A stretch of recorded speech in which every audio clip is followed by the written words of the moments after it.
Karena dari seluruh aspirasi pandangan umum dalam kegiatan rapat akbar relawan Jarwade pada kesempatan ini bukan mendengarkan pidato Pak Jarwade, tapi pada hari ini kita balik bahwa Pak Jarwade yang harus mendengarkan rakyat melalui para relawan-relawan.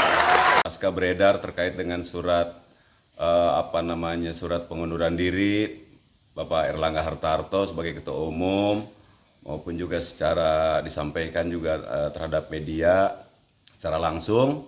Dan tadi malam kita mendapatkan kabar bahwa surat pengunduran diri Bapak Erlangga Hartarto sudah diterima oleh DPP melalui forum, yaitu namanya forum pleno para pengurus DPP, dan sudah sah Bapak Erlangga mengundurkan diri.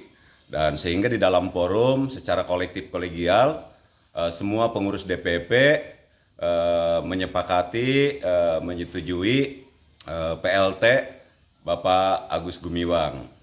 Dan tentu setelah ditetapkannya PLT Ketua Umum pengganti Pak Erlangga, PLT bagaimana menyiapkan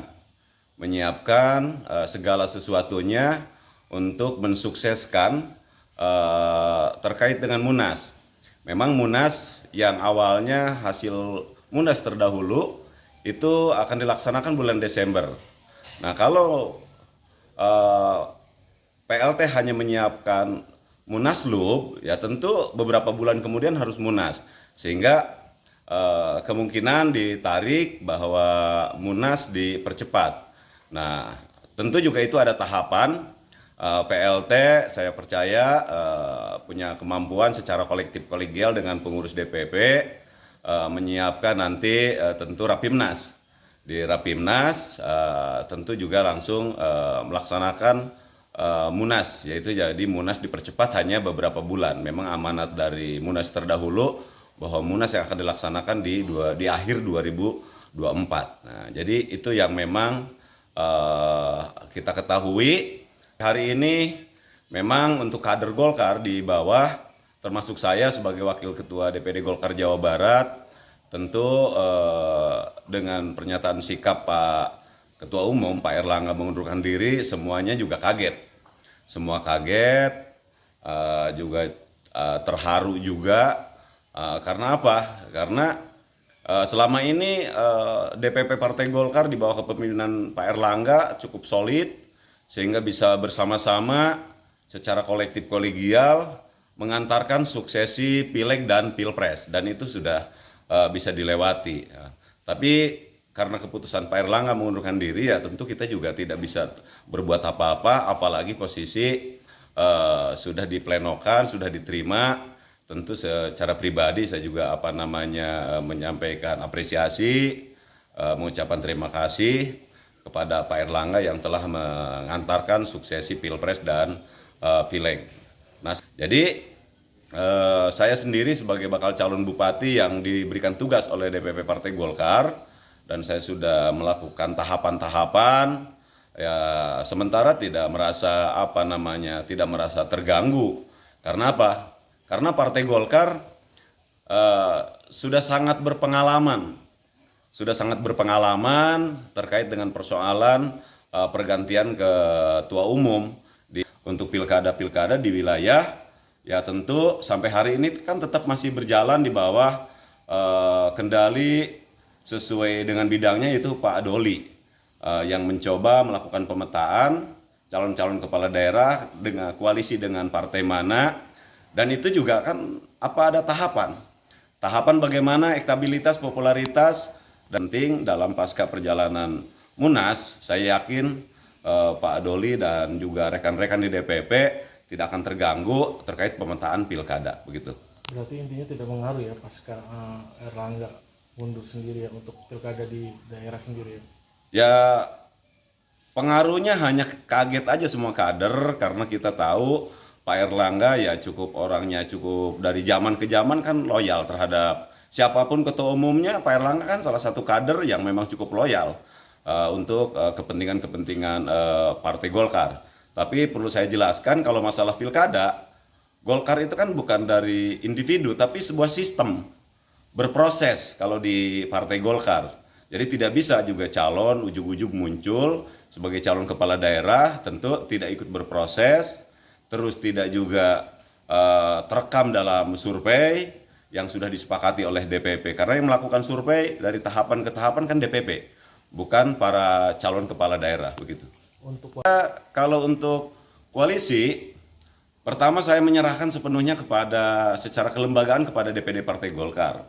Memang dilaporkan oleh Ketua DPD kepada saya, dan hampir rata-rata semua juga menyiapkan kader-kadernya untuk menjadi calon wakil bupati. Kepada Nasdem, kepada PKS, dan itu bukan pertemuan baru kan.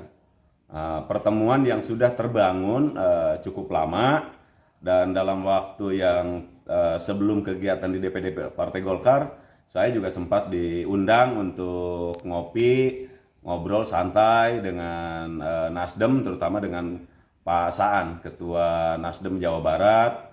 Jadi kalau Golkar 7, Nasdem 4 saja sudah satu perahu menjadi 11 gitu. Nah, itu. Nah, kembali lagi kepada teman-teman bahwa terkait dengan persoalan Munas, kalau pergantian ketua umum itu normatif lah, biasa. Di hari ini sebentar lagi dilantiknya Bapak Presiden Pak Prabowo dengan Mas Gibran. Sehingga di dalam Munas itu nanti itu akan ada pembahasan-pembahasan yang lebih seru, tentu dari mulai pembahasan komisi, bagaimana juga kepentingan bangsa dan negara yang harus didukung oleh Partai Golkar. Nah, nanti di sidang-sidang komisi, karena dari sidang komisi itulah melahirkan rekomendasi-rekomendasi terkait dengan kepentingan bangsa yang tertinggi di Jakarta agar Munas berjalan dengan baik. Itu juga para senior sudah memikirkan ada kepentingan yang lebih besar, diantaranya adalah kepentingan presiden dan wakil presiden, apa yang harus disempurnakan, kontribusi apa yang diberikan oleh DPP. Semua lagi fokus konsentrasinya adalah kepada pilkada, gubernur, bupati, dan wali kota. Itu.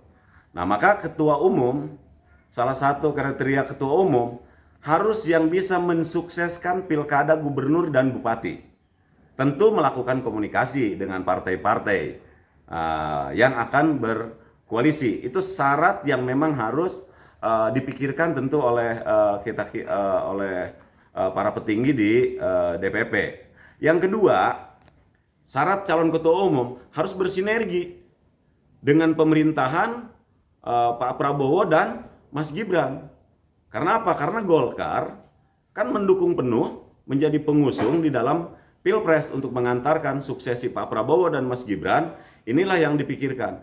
Itu dua syarat. Kalau syarat-syarat yang lainnya itu normatif lah. Secara administrasi itu normatif. Bisa didiskusikan di dalam forum. Makanya forum Munas itu nanti di dalam tata tertib, persyaratan, dan yang lain itu kan dibahas bersama-sama.